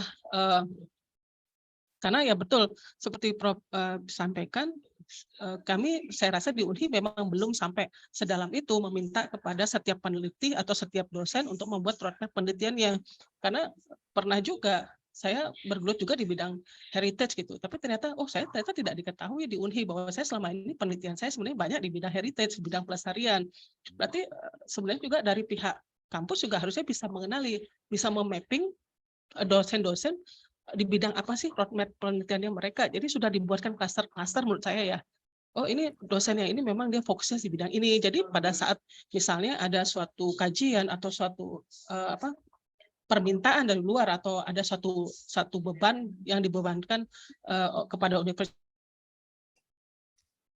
misalnya dari pemerintah atau dari pihak ketiga lainnya, UNHI juga sudah punya mapping seperti itu. Bahwa bidang-bidang yang fokus, mohon pencerahannya Prof mengenai roadmap ini. Terima kasih. Baik, terima kasih. Jadi penanya berikutnya dari Bu Dia. Jadi beliau dosen di Prodi Perencanaan Wilayah dan Kota di Universitas Hindu Indonesia. Jadi pertanyaan terkait dengan konsistensi roadmap, begitu Prof. Dan juga masukan ya. Dan juga mungkin nanti itu akan menjadi hal informasi yang akan kami sampaikan di LPPM kepada dosen-dosen di UNHI nanti ya. Ya, silakan Prof. Terima kasih.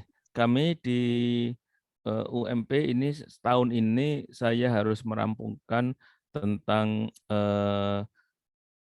cluster riset begitu. Nah, sebenarnya untuk roadmap ini sebenarnya yang paling fokus itu ada mulai dari roadmap universitas.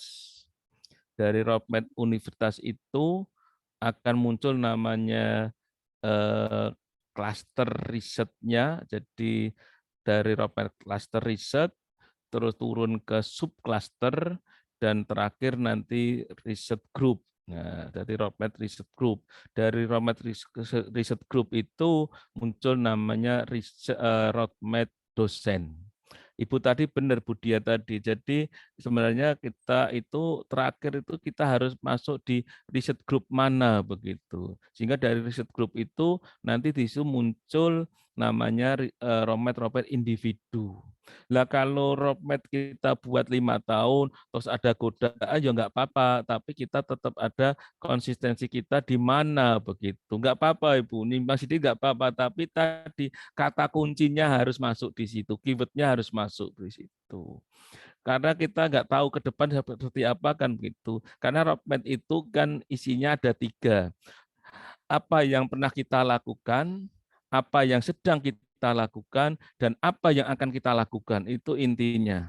Nanti maka kalau roadmap-nya hanya 5 tahun terlalu pendek, Bu. Karena harus mencakup 3 hal itu. Apa yang pernah kita lakukan, kita teliti, apa yang sedang kita lakukan, dan apa yang akan kita lakukan.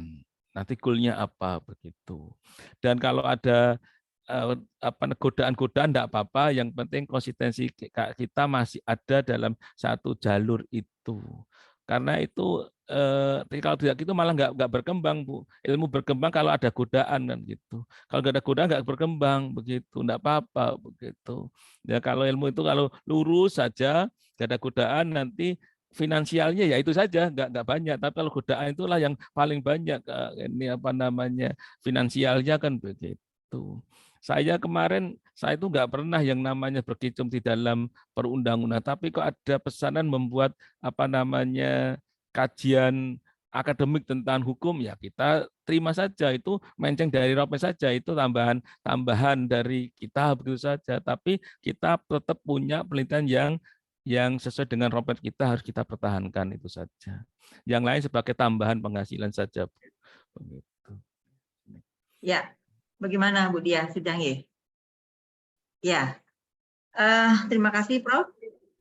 Oke, tadi pencerahannya terkait dengan roadmap dari si peneliti itu dan juga pengembangan. Jadi kata kuncinya itu apa yang sudah kita lakukan, apa yang sedang, dan apa yang akan kita lakukan. Tentunya dengan satu kata kunci yang kita, itu ya Prof ya. Ya. Jadi tidak menutup kemungkinan untuk dikembangkan lagi seperti itu. Ya, mungkin dari Bapak Ibu yang lain. Pak Putra ini kelihatannya resign. Pak Cok Bayu. Pak Cok Bayu. Ya. Oke, silakan Pak Cok. Baik, terima kasih Bu. Salam hormat kepada Prof. Suwarno ya, yang telah banyak menguraikan perihal tentang ekosistem riset, pengabdian, dan relasinya nanti dengan peningkatan jabatan fungsional dosen. Bapak Rektor dan para Wakil Rektor yang masih bertahan di ruang Zoom yang saya hormati, rekan-rekan sejawat lainnya. Izin Prof, saya mencoba sharing sembari meminta masukan. Tampaknya menarik ya ketika para dosen itu punya roadmap penelitian dalam jangka panjang. Ada satu lagi selain roadmap yang saya petik tadi di awal, bahwa setiap dosen kalau bisa setiap tahun buat proposal, 5 proposal gitu. Nah, yang ingin saya tanyakan, kira-kira bagaimana intervensi kebijakan LPPM UM Purwokerto ya terhadap para dosen, apakah lewat peraturan rektor sifatnya atau kemudian surat edaran kepala LPPM. Kalau memang itu jadi agenda strategis jangka panjang, tampaknya intervensi kebijakan juga penting adanya begitu. Nah, saya ingin sharing bagaimana intervensi kebijakan LPPM di Universitas Muhammadiyah Purwokerto perihal ini. Kemudian yang kedua, tadi yang menarik tentu yang melanjutkan Bu Diah Kardinal juga ya, tentang peta kompetensi dosen sesuai bidang risetnya ini. Nah, kalau di UM Purwokerto bagaimana database tentang dosen, Pak? Dari sekian tahun itu media penyimpanannya bagaimana, sehingga dari sisi lembaga kita punya database yang terintegrasi sungguhnya. Yang ketiga, yang menarik tadi kan perihal tentang hak cipta, karena di UM Purwokerto hak cipta dan paten ini sudah jadi divisi khusus. Kalau kami di LPPM hanya ada 2 divisi Pak di UNHI, yaitu divisi litbang dan divisi pengabdian.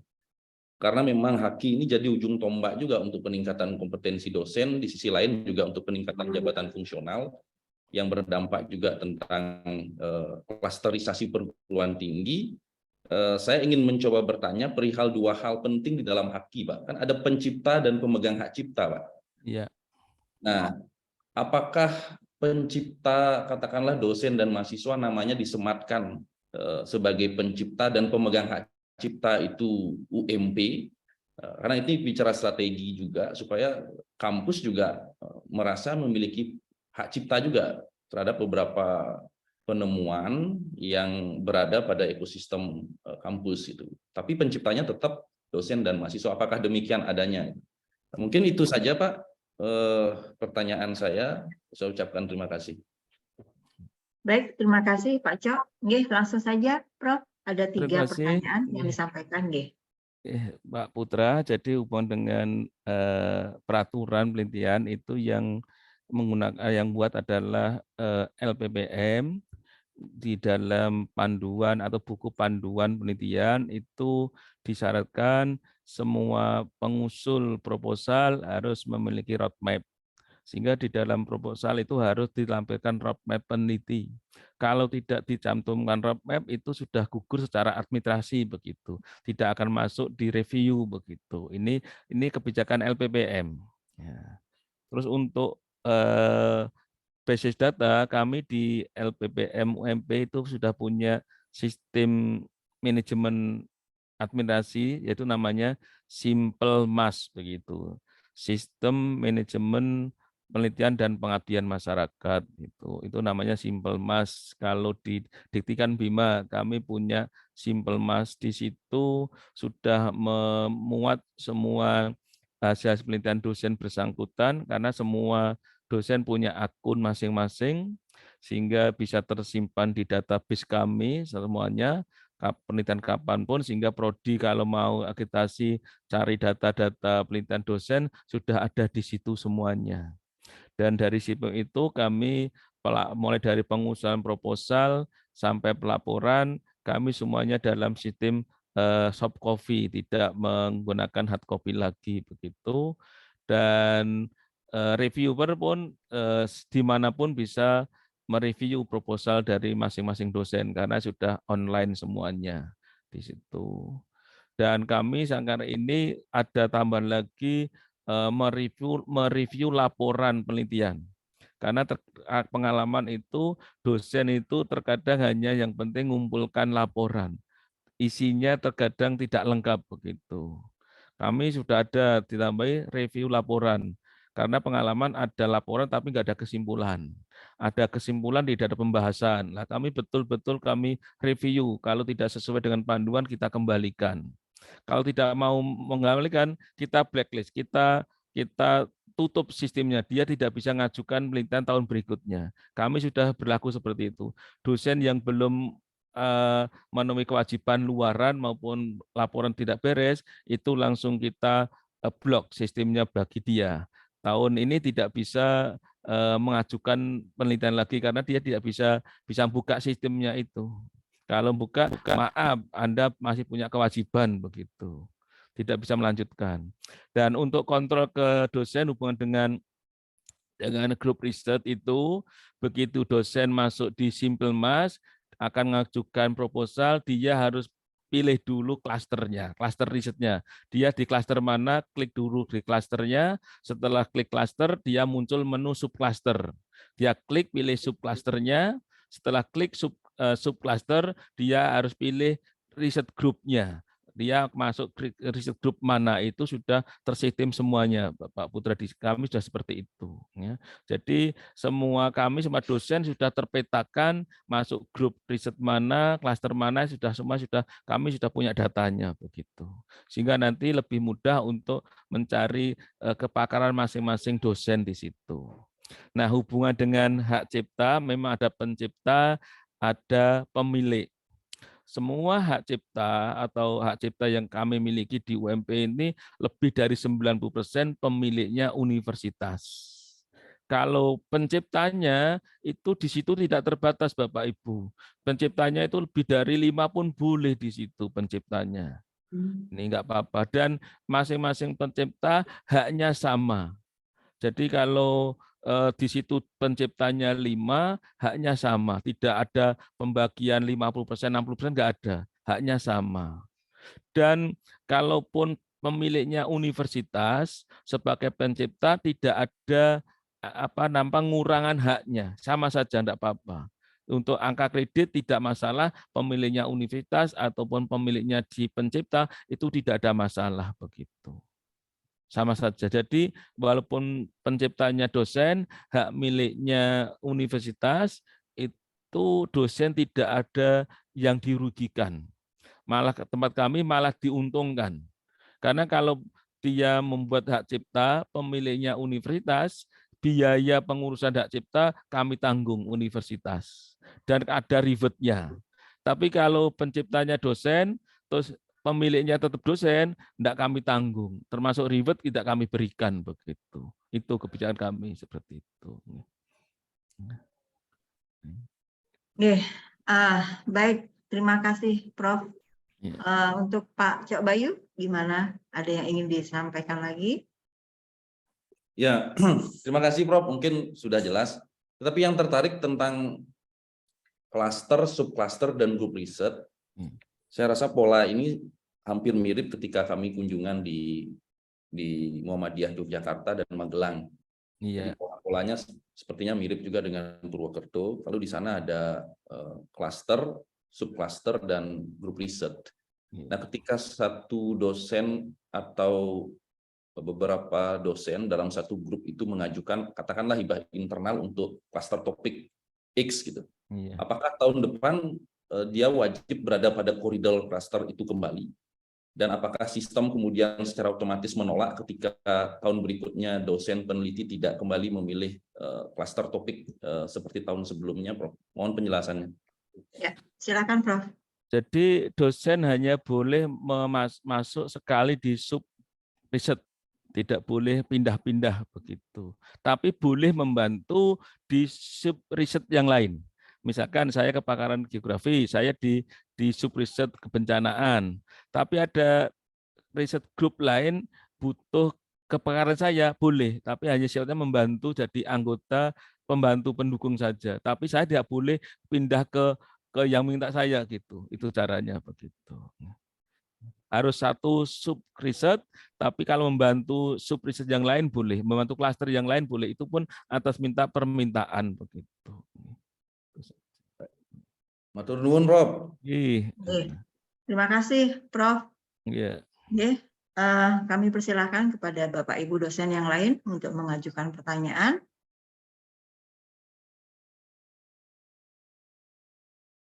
Oke. Jadi seperti yang disampaikan Prof tadi, jadi salah satu strateginya adalah terkait dengan adanya hak cipta itu ya, Prof ya. Iya. Dan juga di LPPM UMP memang juga ada satu divisi khusus yang memang menangani tentang hak kekayaan intelektual tersebut. Jadi sehingga dari sisi kuantitas dan kualitasnya itu memang setiap tahun memang luar biasa sekali ya, Prof ya, untuk jumlahnya. Dan itu juga akan meningkatkan nilai akreditasi untuk institusi tersebut. Seperti itu ya, Prof ya. Mungkin di sini juga ada. Kami tadi nih, kami targetnya setiap dosen satu hak cipta per tahun. Itu wajib. Ya, terus cara strateginya untuk pengabdian pada masyarakat, luarannya wajib hak cipta, satu luaran wajib hak cipta, dan itu dana pengurus hak cipta itu kita tahan dulu dari pengabdian itu. Nanti kalau sudah muncul hak ciptanya baru kita kembalikan lagi begitu. Ini harus kita wajibkan begitu. Satu dosen satu hak cipta minimal begitu. Baik Prof, masukannya. Kemudian untuk Bapak Ibu yang lain, nah ini ada pertanyaan dari Budia melalui kolom chat. Jadi silakan saja Budia, mungkin di open saja mic-nya. Ya. Maaf Prof, ini mau nanya untuk kegiatan pengabdian.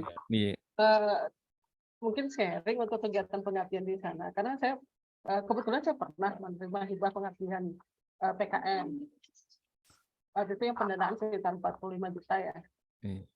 Tapi ini hibah dikti. Kemudian keluarannya itu kan banyak video, kemudian kita publikasi sosialisasi di media sosial, belum laporannya lagi, ada banyak macam keluaran buku, buku jurnal, kegiatan jurnal, ada macam karya tulis juga. Nah, sementara setelah saya melewati berapa kali kegiatan pengabdian masyarakat itu, sebenarnya saya merasakan begini, sebenarnya pengabdian itu adalah suatu kesempatan sosialisasi daripada universitas dan prodi itu sendiri kepada masyarakat. Nah, tapi seringkali skema pengabdian itu juga pendanaannya minim. Kalau penelitian kan kita bisa mensiasati dengan seperti yang Prof bilang tadi, apa yang kita punya ide kita bisa sharing ke mahasiswa, data dibantu oleh mahasiswa, dan penelitian jalan kan gitu. Cuma pengabdian itu kan kadang-kadang ada kesulitannya karena budget yang minim, sementara kita sebenarnya pengen sekali kita publikasi di A, publikasi di B seperti itu dengan dana yang sangat minimal itu. Apalagi kalau pengalaman saya kebetulan ngambil pengabdiannya lokasinya cukup jauh dari pusat dari kampus kami, gitu ya. Bisa yang sampai 2-3 jam perjalanan gitu. Dan itu juga biaya kan pending untuk transportnya dan biaya untuk perjalanannya besar dan tidak sebanding dengan dana yang kita dapatkan. Gitu. Ada nggak tips-tipsnya, Prof? Supaya karena kegiatan pengabdian ini kan juga sebenarnya kalau kita jeli bisa juga menjadi kita split lagi dalam menjadi penelitian yang baru sebenarnya. Nah, mungkin itu aja, Prof, minta tips-tipsnya, Prof. Ya. Terima kasih. Ya. Baik, mungkin sudah cukup jelas ya, Prof. Nggih, silakan, Prof. Terima kasih Budi ya. Jadi gini, tip-tipnya untuk pelaksanaan pengabdian masyarakat. Gini, pengabdian masyarakat itu pada prinsipnya supaya diakui kan ada namanya uang. Uang itu U-nya itu undangan, A itu absensi, N-nya itu nutelent, G-nya itu gambar. Itu intinya gitu. Dan kalau kita nggak punya ada, maka kalau kami biasanya titipkan ke mahasiswa yang sedang KKN.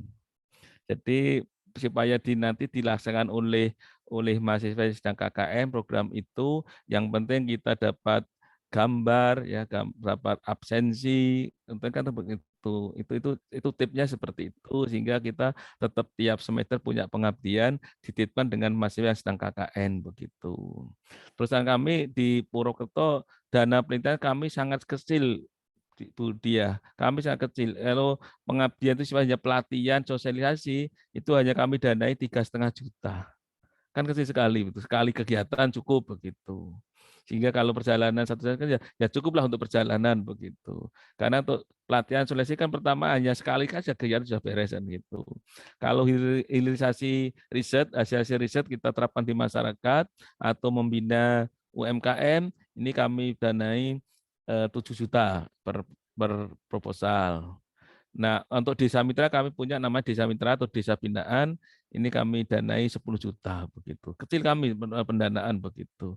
Tapi ya kan kita dosen juga butuh itu, karena kalau tidak menjabat BKD kan butuh apa namanya pengabdian harus ada begitu. Ya, yang penting bisa itu, dan kami tertargetnya jadi pengabdian satu proposal itu hanya 1-2 orang, tapi bisa untuk 5 atau 6 orang begitu satu proposal, dan nanti dibuat laporan sendiri-sendiri begitu. Itu caranya seperti itu, Bu Diah. Terima kasih. Jadi pokoknya banyak cara. Yang paling gampang tadi dengan mahasiswa KKN kita titipi program kita. Yang penting kita dapat gambar dan absensi itu yang paling penting kan. Pengabdian tanpa gambar, tanpa absensi kan nggak digunakan, nggak bisa kan begitu. Surat tugasnya bisa Kaprodi buat surat tugasnya kan gitu saja. Itu saja Bu Diah dari seri kami begitu. Oke, baik Prof. Jadi bisa dibuatkan semacam strategi ya Prof ya. Iya. Terkait dengan pendanaan yang kecil tersebut. Jadi kita di kampus bisa berkolaborasi bersama dengan mahasiswa untuk melakukan kegiatan tersebut, begitu ya Prof ya. Iya. Kami swasta kan dana minimal Bu. Jadi kita harus pintar-pintar bagaimana membuat strategi begitu. Iya. Jadi saya juga baru tahu kepanjangan uang itu ya Prof ya, undangan, absensi, notulen, dan gambar. Harus ada uang begitu. Ya. Ya, baik Prof, menarik sekali. Baik, mungkin ada waktu untuk satu penanya kembali. Silakan Bapak Ibu yang ingin bertanya. Jadi ini kesempatan yang baik sekali untuk menanyakan terkait tentang pengumpulan angka kredit dari kegiatan penelitian dan pengabdian seperti itu untuk kenaikan jabatan fungsional Bapak Ibu dosen. Silakan.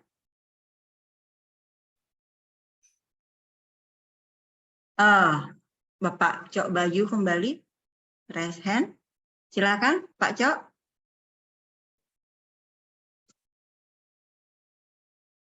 Oke, silakan Pak Cok. Maaf Bu, itu raise hand yang tadi itu Bu. Oke, iya. Ini baru muncul di sini. Oke, silakan Bapak Ibu yang lain.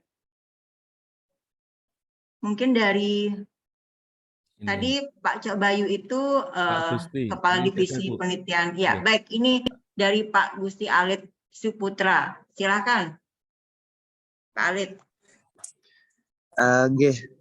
Bisa dibuka videonya nggih? Bisa? Oke, mohon izin Tiang tidak menghidupkan video Ibu yang lagi di public area. tapi Oke, tetap silakan. excited untuk mengikuti kegiatan yang sangat berharga niki buat para dosen. Tadi penjelasan sudah banyak ya yang disampaikan oleh Bapak Prof.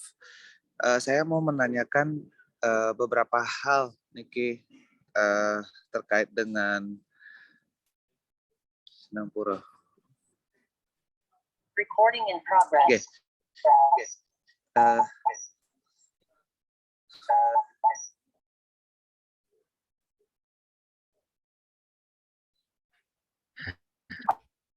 Ya, Oke, terkait dengan angka kredit jabatan fungsional dosen, ini kan ada beberapa kemarin yang masih belum saya pahami untuk bisa masuk ke jenjang yang lebih gede gitu, misalkan kebetulan dia kan masih di lektor. Nah, ada beberapa ketentuan khusus yang disampaikan oleh LLDikti dan kadang-kadang ini kan tidak tersosialisasi secara sempurna, Kenten. Nah, kalau misalkan ini dari sisi pengajaran, dosen tersebut juga mengajar di beberapa kampus lain dan di SK-kan juga dalam bentuk angka kredit, Nike. Apakah Nike bisa dijadikan sebagai pelaporan atau sebagai bentuk pengajaran juga yang diakui untuk pengajuan angka kredit? Apakah semakin banyak misalkan dosen tersebut dapat mengajar di kampus lain yang bukan home base-nya Nike, bisa juga dijadikan sebagai sarana penunjang untuk bisa peningkatan angka kredit. Itu yang pertama. Oke. Yang kedua, Niki, kalau misalkan Niki, kalau tadi kan sudah nggih dari sisi pengabdian dan segala macam. Kalau bentuk pengabdiannya seperti case yang pernah saya lakukan, saya membina salah satu mahasiswa gitu, mahasiswa yang bukan di luar home base kita, untuk dia bisa mendapatkan juara di tingkat nasional begitu. Mahasiswa Nike bukan mahasiswa binaan kita, atau mahasiswa tersebut bukan di universitas tempat home base kita mengabdi gitu. Tetapi mahasiswa tersebut berhasil mendapatkan juara di tingkat nasional. Tapi Nike kita yang membina.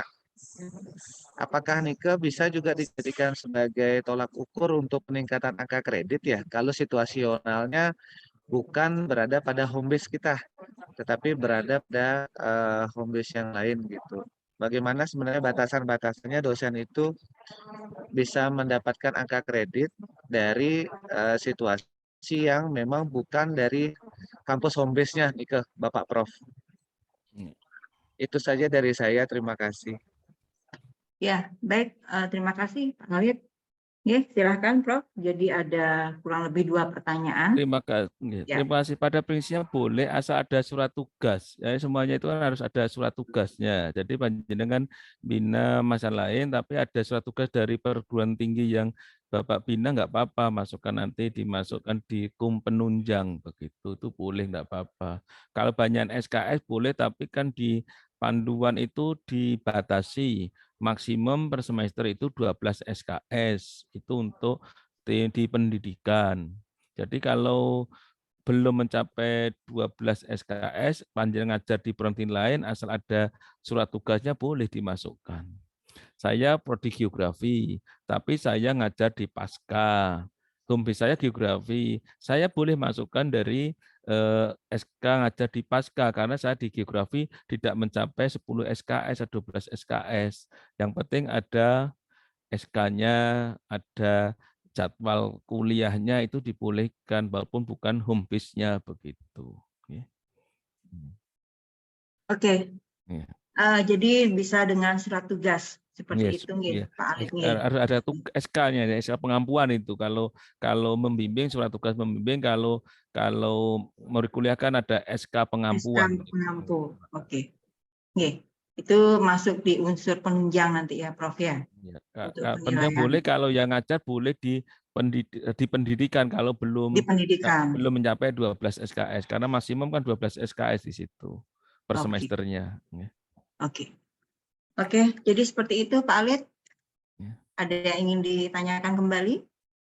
Oke, berarti nanti sebagai bukti otentiknya adalah surat tugas itu ya, Prof ya.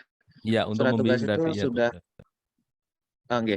Yes. Kalau misalkan apa namanya yang dibimbing itu walaupun bukan mahasiswa, tapi tetap surat tugasnya yang keluar dari home base tempat dosen tersebut mengabdi masih tetap boleh, Prof. Kemungkinan itu bisa dan nanti tergantung gini, dan tergantung reviewnya dari kan masing-masing review perguruan tinggi. Nanti Bapak Ibu kalau seperti itu lebih baik ditanyakan reviewer angka kredit di perguruan tinggi masing-masing, itu yang lebih paham begitu. Jadi saya kalau memasukkan seperti itu pasti saya konsultasi dengan tim angka kredit di perguruan tinggi. Kan masing-masing perguruan tinggi kan punya tim angka kredit itu yang nanti mau masukkan apa tidak di situ, kewenangan dia begitu. Oke. Semuanya Baik, dicoba Prof. dulu pokoknya begitu ya itu. Oke. Oh, Baik, untuk Prof. masuk Terima penunjuk kan kasih. hanya ya, itu. Ya, terima kasih, Prof. Ya. Baik, ada lagi Bapak Ibu mungkin? Ini masih ada waktu kurang lebih 5 menit lagi. Kalau tidak ada, mungkin saya yang minta saran ya, Prof ya.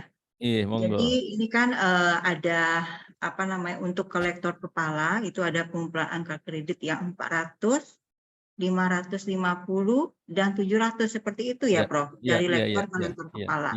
Nah, sebaiknya karena memang kalau dari lektor ke lektor kepala itu untuk jurnal Sinta 2-nya itu kadang lama sekali, Prof. Kadang lama sekali dia proses untuk mereview begitu apalagi sampai publish seperti itu ya. Nah, bagaimana ya Prof, saya minta sarannya apakah nanti saja saat saya mungkin mengumpulkan poin kegiatan yang lainnya ya dari buku, haki dan seterusnya sampai di 550 atau 700 baru diajukan atau bagaimana ya Prof ya? Mengingat juga di BKD itu kan ada kewajiban khusus lektor kepala juga beda ya dengan kewajiban khusus lektor. Oke, silakan Prof. Kalau saya pertama kan dari lektor lebih baik langsung 400 saja begitu. Yang penting kan lektor kepala. Nah, nanti kalau sudah dapat lektor kepala 400, kita ngumpulkan angka kredit lagi, ajukan ke 500 gitu. Sudah dapat 500, ngumpul-ngumpul lagi, ajukan ke 700 gitu. Kalau sudah 700, ngumpul lagi langsung ke guru besar begitu. Daripada kita nunggu-nunggu lama, yang penting lektor kepala dulu kan. Lektor kepala 400 sampai 700 kan haknya sama, kewajiban juga sama begitu. Tapi yang penting kan lektor kepala dulu. Itu demi akreditasi prodi karena di prodi itu yang diakui kan lektor kepala sebagai dosen kan itu dan guru besar begitu. Enggak ditanyakan lektor 400 apa 500 atau 700 enggak ada yang bertanya di situ. Yang penting kalau panjenengan sudah dari lektor cukup untuk lektor kepala 400 langsung ajukan 400 saja begitu. Nanti tambah-tambah begitu. Itu saja. Yang jelas kalau lektor kepala 400 kan maksimum hanya 4A golongannya. Kalau 550 kan 4B, kalau 700 kan 4C, enggak apa-apa. Kan perbedaan golongan kan dari segi tunjangan fungsional kan juga sama, enggak ada bedanya begitu saja. Saran saya lebih baik kalau sudah punya 400, ajukan 400 saja. Nanti bisa ke yang lain begitu. Oke. Ya. Baik Prof, terima kasih atas saran dan masukannya. Ya, ini karena sudah waktu juga ya sesuai dengan rundown acara. Jadi demikian tadi sesi paparan materi dari Prof Suwarno dan juga sesi diskusi. Jadi apa yang kita diskusikan hari ini yang Prof sampaikan juga, jadi bisa memberikan informasi, pengetahuan, sekaligus memotivasi kami untuk lebih produktif kembali dalam melakukan kegiatan penelitian, khususnya penelitian dan pengabdian kepada masyarakat untuk kenaikan jabatan fungsional atau jabatan akademik dosen. Karena selain ini juga terkait dengan hak dan wewenang dosen, berikut tugas kewajiban, kemudian profesionalitas dosen itu sendiri, dan juga tentunya kenaikan angka akreditasi daripada institusi. Oke, mungkin itu yang dapat saya sampaikan pada pagi hari ini. Terima kasih Prof. Suwarno atas waktu, terima kasih Bu informasi, Novia. pengetahuannya. Waktu saya kembalikan ke Pak Agus Triadi. Silakan. Baik, terima kasih Bu Novia dan juga Pak Prof. Dr. Suwarno, yang pastinya ke depannya ilmu-ilmu dari Pak Prof akan senantiasa kami minta kembali untuk meningkatkan daripada Universitas Hindu Indonesia ini. Dan mudah-mudahan Pak Prof nggak pernah bosan untuk berbagi ilmu dengan kami di sini. Insya Allah tidak. Acara Kapan-kapan saya mau selanjutnya jalan ke Bali juga ini. Oh Iya, ya, Prof. terima kasih, Bang. Ya, nanti dikabari ya, Prof. Iya. Oke. Baik, terima kasih. Acara selanjutnya adalah penyerahan sertifikat kepada narasumber, Bapak Profesor Dr. Suwarno. Kepada petugas kami persilahkan untuk bisa menampilkan sertifikat.